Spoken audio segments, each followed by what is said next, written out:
If you make noise, I'll preach quick. 7 little words. There's 7 little words. It says, in the year that King Uzziah died. Do you see him there?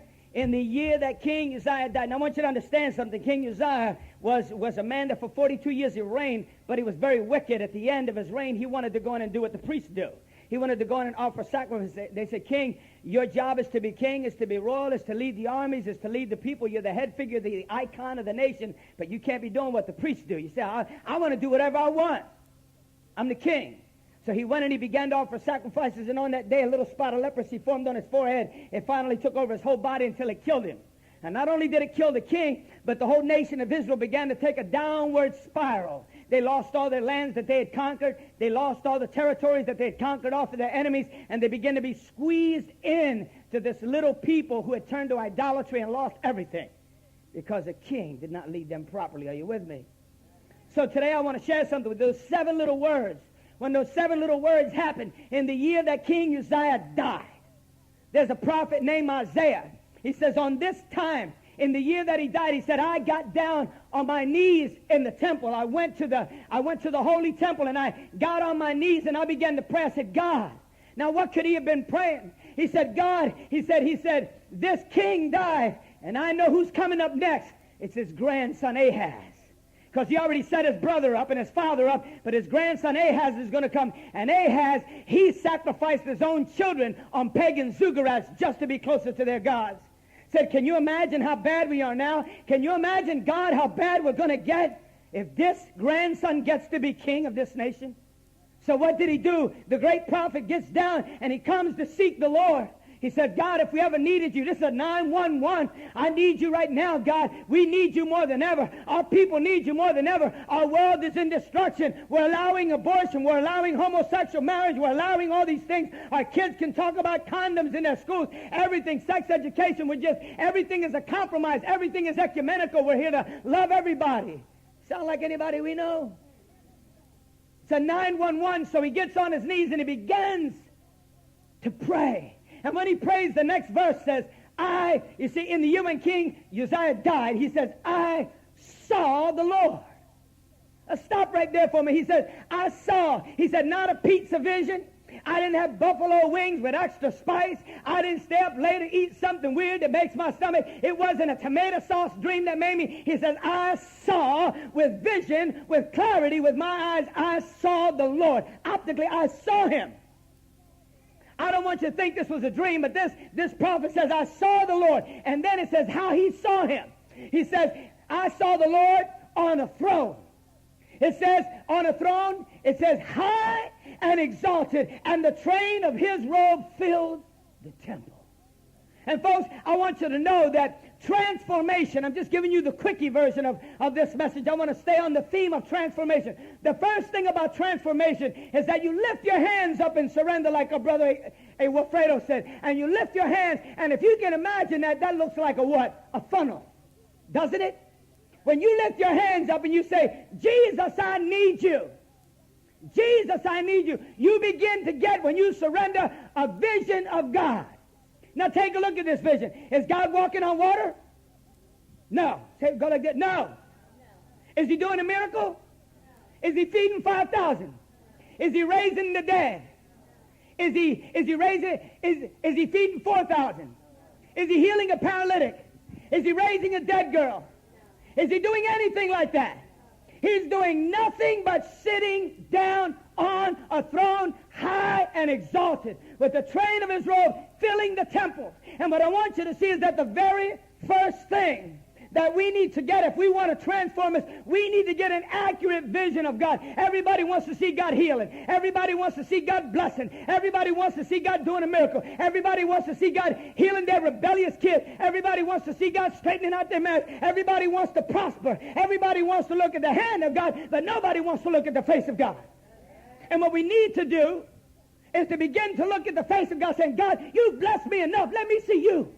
I want to see you. I want to see the King of Kings. I want to see the Lord of Lords. Listen. I love you not because of what you've done, but because of who you are.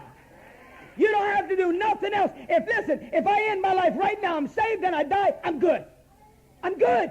Right now, I'm good.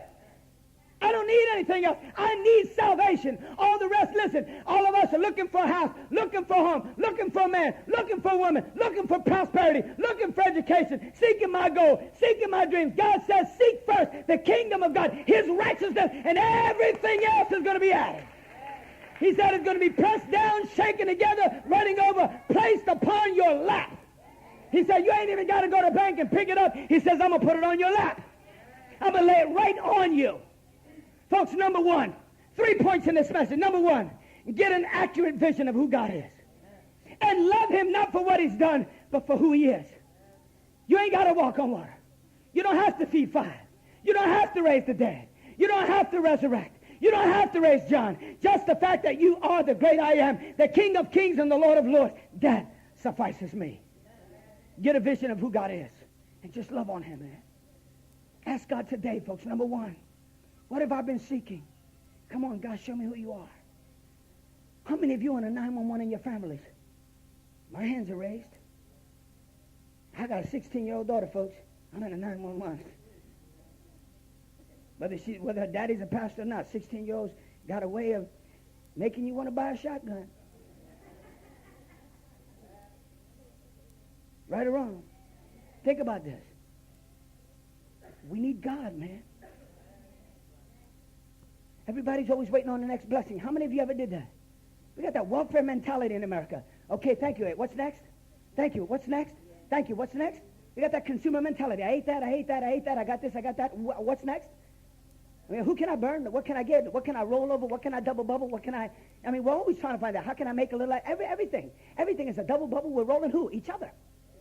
Each other. We're robbing each other. Whatever happened to blessing? Whatever happened to giving? There's a law called the law of reciprocity. If you're a guy that loves Home Depot, like, oh my goodness, I just talk about it and I feel holy. I feel like I need to go there this afternoon just to walk around at Home Depot. Anybody want to go? But just look at her. I got a sister say, I'll go. I'll go with you, Pastor Jim. But just a reciprocal saw does, right? Cool saws. Listen, a Makita, and I'm not doing a commercial. This is not for them, Get the Makita, the red one, I'm not doing a commercial, but it's like the coolest saw. You can fix anything with it. Yeah, you can fix your kids with it, but that's another thing. But it's just reciprocal, which means it goes and it comes with equality. And God says, give, and it shall come back to you. But how many of you ever gave somebody something and they don't say thank you? How many of you got mad because they didn't have the decency to say thank you after you bailed their butt out? Oh, I'm sorry, I said the word but. That's a preposition in English. I didn't think I knew English. Are you following me? How many of you get mad when people don't have the courtesy to be thankful? Come on now, well, I have to. But that's not what we should give. We should give just to give. If we're looking for a payday, pat me on my back. Okay, I got my payment. Right or wrong? I got my payment. That's what I wanted. I gave you the $50. I got the pat on the back. Well, then I got my payday. I shouldn't want my 50 back because I got my pay. Right or wrong? If you wanted praise, well, then you got praise. Don't expect the money back. Anybody follow me? If you wanted personal accolade, well, then good. Okay, well, then we applaud it. You gave the money. Good. Don't expect nothing else because you got what you wanted. You got your payday. Are you following me? Folks, you need to get a vision of God. Not performing, not doing anything, but just who he is. Please. Lift your hands and get a vision of God. Let that funnel open up. Take a look in the mirror. Find out who you really are. And get a vision. And man, just say, God, I need you, man. My life is a mess. Stuff is a mess. I may have some money. I may have a beautiful wife. I may have a wonderful husband, a beautiful husband. But my life is still a mess.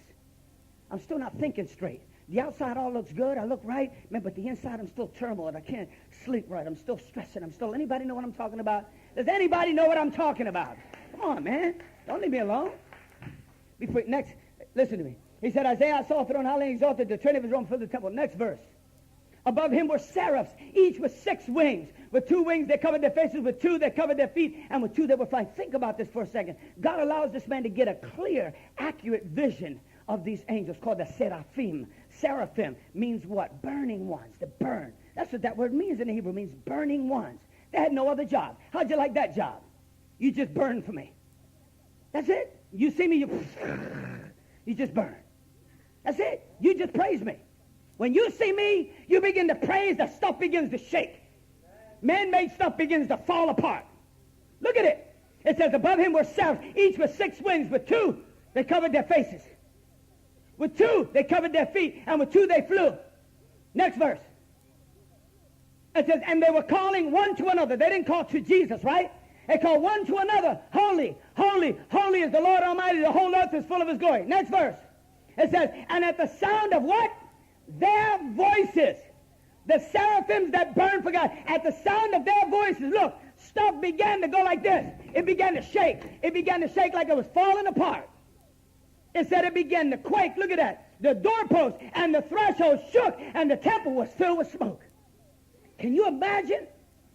Here, this man not only gets an accurate vision of God, he lifts his hands, he gets a vision of God, but then he begins to see a seraphim, something that was made by God just to burn, just to worship him. And at the sound of their voices, they couldn't stand, they couldn't look at him, they couldn't stand in front of him, they had to fly, they couldn't even talk to him, they spoke to one another, and at the sound of their praise, stuff broke apart. Does anybody understand that? Somebody say amen. I want to praise like that. Listen, I want my heart to be on fire like that. I want to praise God. Well, when I praise God, people around me feel the presence of God. Well, listen, when I praise him, they can tell me, I want Jesus, come and get me. Take me whenever you're ready. When my work is done, take me home. Take me home. Think about it. Filled with smoke. God let this man see this. Now, what happens when God lets you see him and you funnel yourself? You surrender. Look. Watch. It funnels right into you. Next verse. You see, when you get an accurate vision of who God is, immediately, second thing that should happen, you begin to get an accurate vision of who you are. You get to take a look in the mirror of your soul. After he saw this, he saw angels crying.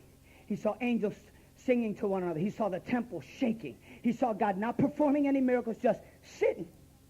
And look what happened. He said, woe to me. Can you imagine him? Look at him. He's kneeled down. He sees all this. He says, whoa, I'm messed up. You follow me? That's in my neighborhood version. Whoa, my stuff ain't right. Peep this, bro. My stuff ain't right. You know, in my homie version. This, woe to me, I cried. He cried. That word means cry. That means that he was looking, he was like jerking tears, you know, like, he's just like, oh man, I don't believe it. Woe to me, I cried, I am ruined. He said, I'm ruined. He said, I'm ruined. God ain't never going to use me. I'm messed up. You see, once he got a vision of God, he got a vision of himself. We think we're so good. We think we're so cool. We think we're all that in a bag of chips with a little bit of dip. You get a good shot at God, and you're going to find out who you really are and say, whoop, there it is. I'm messed up. Come on now. Somebody say, my stuff is... Once, listen, you get listen to me. If we someday allow you to get a real vision of who God is, and you get past them goosebumps and look in the mirror who you are, you're going to say, whoa, my stuff ain't right. I've been lying. I've been stretching the truth. I've been exaggerating. It's all about me. My life is about me. My relationship is about me. My wife thinks that we ain't doing right because it's about her, but really it's about me. Right or wrong? How many of you been there? It's always my wife's fault. Always my husband's fault. Always their fault. Always their fault. How about if it was your fault that your marriage ain't right? Look at this. And look at the first thing he says. I am a man ruined, for I am a man of unclean lips. Now, why would he use lips? Why not say his feet were dirty? You've been walking on camel dung. Why not say your feet are dirty? Lips, because he just heard the angels cry, holy, holy, holy, and stuff began to go. And he said, man, I can't even sing that song. Man, I'm supposed to love God, Adonai, Elohim, Elohenu, Jehovah, Nisi, Rapha. I can't even sing that song. He realized the very first thing was, man, my stuff ain't right. I talk this religious worship stuff, but I can't even worship like them. Their stuff is way too clean. Stay with me.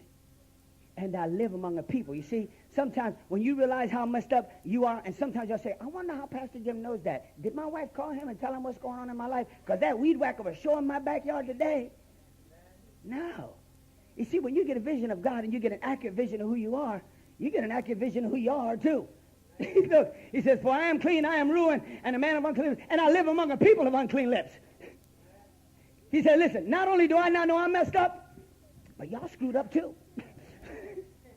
Y'all messed up too. Did you get it? If I can't sing it, you ain't singing it either. Holy, holy, holy. Try it. Might be. Anyway. Among clean, he says, and my eyes have seen the King, the Lord Almighty. He says, why did I get a vision of who I am? Because my eyes clearly saw who God is. The funnel approach. When I get a clear vision of who God is, I say, God, show me. No matter what it costs. God will say, okay, I'll show you me. But when you see holiness, you're going to see what unholiness is. It's going to filter right into you. You're going to say, whoa, man. So this is me. And most of us at that point is where we go out and we do like this. We say, yeah, Pastor Jim, I was all right for 6 years. And then something happened. I got all depressed. I started feeling bad. I went to the doctors. I got some medication that didn't work. So I ended up back on heroin and drinking and everything and getting high again and snorting a little bit and hanging with people. Why? Because you finally sat around enough sermons to let you see who you really are. And you didn't like the feeling because it's dirty to see who you really are. Isn't it? Come on. How many of you? How many of you just enjoy waking up in the morning? Oh, yeah, that's me. Come on, man. I told y'all a couple of weeks ago. I got up one morning. I looked in the mirror. I looked in the mirror and I said, what happened to me, Dad? And she said, what's wrong, Jimmy? I said, look at this. She said, what? She's standing behind me in the mirror looking in this big mirror that we got in our bathroom. I said, look at this. One of my ears is higher than the other. My eyes smaller than the other. My nose is getting a bigger hook. What happened, huh? All I did was sleep last night. When I went to sleep last night, my ears were even. But what did I do? She said, it might be the pillow. So I got another. It ain't no pillow. Walmart says it's the pillow. I said, yeah, right. If you got like a click and, you feel like, yeah, it's a pillow. Get a pillow. They say you're a $60 pillow. My ear still ain't straight. My eyes are weird. I got one smaller than the other. I'm seeing all these imperfections in myself now. Thinking I wasn't like, all I did was sleep. How many of y'all wake up in the morning and you look at me and go, ow, what's that? Like, my goodness, what happened to you? You know what I mean? And you're trying to figure out, who is this person? You got to pull out makeup, blow dry, VO5, and, put on your war paint. And then find all the gold you own and wear it all. Listen to me. Why? Because my eyes have seen the Lord. The reason you're saying who you are, don't let it hurt you. That's my job. It's my ministry. It's my call. It hurts me more. Guess why? I got a rule. We got a rule. We got to live it before we preach it. It hurts us too. How many of you know I'm saved? I'm born again. Then I'm a preacher. I'm just like you. Same clown, different circus. I'm the same as you. I can't preach this stuff to be slick. I got to live it. That's where the passion comes from. Next verse, watch this. Next, go. 6. What happens is, when we get to get a vision of God, bang, it gives you an accurate vision of who you are. And that could almost bring on depression. I know what I'm talking about? Anybody ever take a good look at introspection, who you really are? Huh? You start to think about all the past junk that you did and who people said you were, what they said you were. It reminds you of all the dirt you used to be, and you get all like, you ain't born again, you're more like a psycho, right? But then God's got a remedy. And this is the remedy. He says, then look, Isaiah saw himself and he said, woe unto me, I am undone. My stuff is messed up. I can't even sing that song. My mouth is dirty. I've been saying Jesus, God, Adonai, Adonai, Elohim, prophesying for the Lord, and my mouth is dirty. Then one of the seraphs flew to me, one of the burning ones. I guess God gave them a little side job. Flew to me with a live coal in his hand, which he had taken from the altar with tongs. I don't know about you, but a live coal means a hot coal. Am I right? It says he took it from the altar with what? Tongs. Why didn't he just grab it off the altar? But he was going to be burnt. It's still hot in his hand. No, it's still live in his hand. It says live coal. Listen to me. What it is that, you see, the altar's for you and me, not for the angels. The altar's for you and me. Did you get it? The angel was not on. Listen, he wasn't allowed to look. He wasn't allowed to stand. He wasn't allowed to speak. And when he touched the altar, he said, you can't even touch it. Take it with tongs off that altar and put it on your hand. Then take it to Isaiah, because you're not allowed to touch that either. That's for them. And then look at what he does. He says, he put the live coal with it. He touched my mouth and he said, see, this has touched your lips. Your guilt is taken away and your sin atoned for. Folks, that's where we blow it. When we begin to take a good look at ourselves, we run away and run to go get high, or run to the bar, or run to a woman, or run to the internet, or run to porno, or run to our friends, or run to get busy and work and make so much money trying to make a living that we don't have a life. And we run and we run and we run and we think we're doing all this God stuff, and it's just good stuff. It's not God stuff. And the real thing is, take a look at who you are. And when you do, you stay still and you lock your feet in there and you say, Jesus, I need a touch. And he will send the blood. He will send the blood. And he'll say, I'm going to send the blood. It's going to clean your lips. It's going to clean your soul. It's going to take away your guilt. It's going to take away your shame. And then you will be able to sing with me, Isaiah. You will be able to sing with me. Next verse. Automatic. Number one, short message. I get a picture of who God is. Accurate. Not performing, just being. Number two, I get an accurate vision of myself. When the pain sets in and I want to run, I receive the healing from God. That's where we get it, at an altar. At an altar. Can be there. That can be an altar. It doesn't matter where you make it, as long as you find a place where you are being honest with God. And number three, automatically happens. Boom. As soon as you get a vision of God, you get a vision of yourself and receive the healing, you're going to hear a voice in your spirit and your soul saying, then I heard the voice of the Lord saying, whom shall I, watch this close, send, and who will go for us? Now, either God's got multiple personality disorder, or he's talking about all three of them. Holy, holy, holy, Father, Son, and Holy Spirit. You get it? Whom shall I send? Who will go for us?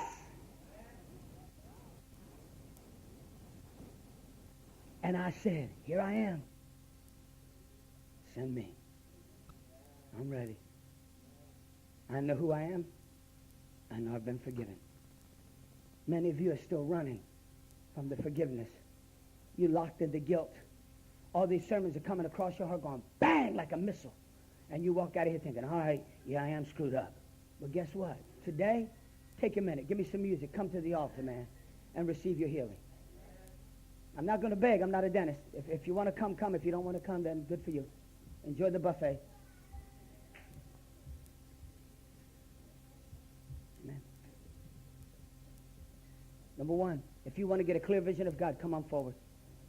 Number two, if you need to get an accurate vision of who you are and you've been playing, look at me, come on up. Number three, if you want to receive healing and say, Lord, I'm ready to do whatever you want me to do, change my life for the better, come on up. Thank you. All right. All right. I'll let you go in 1 minute, folks, okay? We're just going to short minute. Let me ask one question. Everybody silent. No talking around. Please bow your heads in reverence to the Lord, not to me. Is there anyone? Please bow your heads in reverence to the Lord. Is there anyone in this room who does not know the Lord as their personal, who does not know Jesus as their personal Lord and Savior? I want you to raise your hand right now. I'm not going to embarrass you. I'm just going to pray for you. Thank you. Anyone else? Thank you. Come on up here. Come on up here. Thank you. Thank you. Pastor? Pastor Lewis, I got a little family right there. Would you just sit with them right there, please? Gracias. Is there anyone else? Listen, now, what I'm saying, I'm not saying that you've been to church and you've attended church and you went with mom and she gave you a Bible once. I mean that you have never said, Jesus, come into my heart and be my Lord and Savior. I didn't say if you know about God. Do you know God as your personal Savior? I want you to raise your hand if the answer is no. I'm just going to pray for you. I'm not going to thank you. I'm not going to embarrass you. Thank you back there. Thank you. Somebody next to the girl back there, if the rest have their heads down, and somebody who is a leader, please put your hand on her. Heidi, right down there. I won't tell you where. Keep your hand up there, young lady. I have a sister well-trusted who is coming down to pray with you. There you go, Heidi. Thank you. Be gentle, be gentle, be gentle, gentle. Right here, these folks raised their hand. And right here, this sister right here raised her hand. Listen to me. Who's this right here? I need somebody right here. Kim, I need you to come over here. And this one right here, keep them all together. Do me a favor. Come right over here.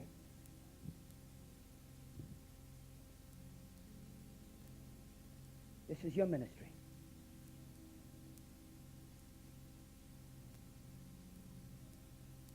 King David said one thing. He said, make me single-minded, wholehearted. This one thing I ask. He said, Make me single-minded, wholehearted. One thing I ask, that I may gaze upon your beauty, O Lord, that I may seek your holy face,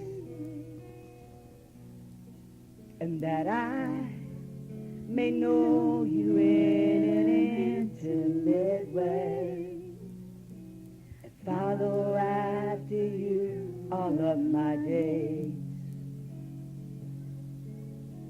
and follow after you all of my days. 1 minute. Keep it going. Just, hey folks, all you folks that are right down here, I want you to do me a favor. Look at me for a second. Everybody here, just don't, I want you to look at me. Look, I want to talk to you. Just for a second. I won't be long. This whole walk.